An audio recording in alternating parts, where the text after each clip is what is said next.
ఇస్తాం పోతాం. ఇవాళ ఇక్కడ కూడా గతంలో ఇప్పుడు ముఖ్యమంత్రి కూడా ఆయన వచ్చిపోయాడు. ఆనాడు పాపం ఓడిపోయాడు కదా, అయ్యో గొంతు నొక్కేసింది కదా కేసీఆర్ అన్యాయంగా అంటే ఇక్కడి ప్రజానికం అక్కడ చేసుకొని ఇలాంటి వాళ్ళు ఉండాలి. డెమోక్రసీ పడవిల్లాలంటే అది బ్యాలెన్స్ ఉండాలంటే అధికార పార్టీ ప్రతిపక్ష పార్టీ బలంగా ఉండాలని చెప్పి ఓటేసారు. ఓటైతే 5 ఏళ్ళు రాలే కొట్లాడింది లేదు, నా 5 ఏళ్ళు రాలే.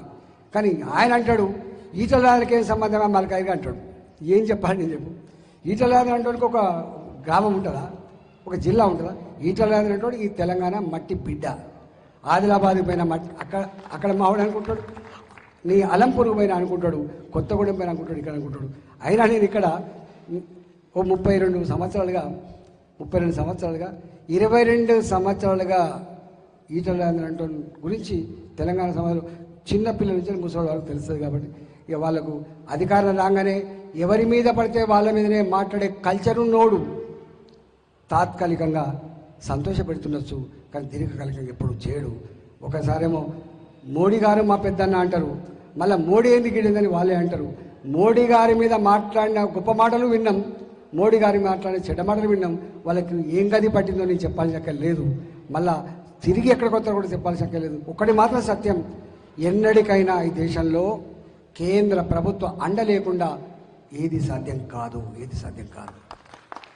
మీద మాట్లాడుతుంటే సాధ్యం కాదు. మీరు చూస్తున్నది ఇలా పరిణామాలన్నీ కూడా తాత జాగీర్ కాదు, ఇది ప్రజల జాగీర్.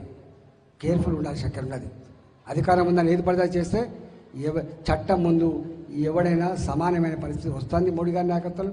కాబట్టి దయచేసి ఇలా అప్కి బార్ 400 పార్ అది నినాదం కాకూడదు, అది నిజమని నిరూపించేటువంటి ఆ చారిత్రక సన్నివేశంలో మీరు ఉన్నారు. కాబట్టి మీరందరూ కూడా కమలం పువ్వు గుర్తును, భారతీయ జనతా పార్టీని, మోడీ గారిని, తద్వారా నన్ను నిండు మనసుతో ఆశ్రయించమని చెప్పి కోరుతూ సెలవు తీసుకున్నా.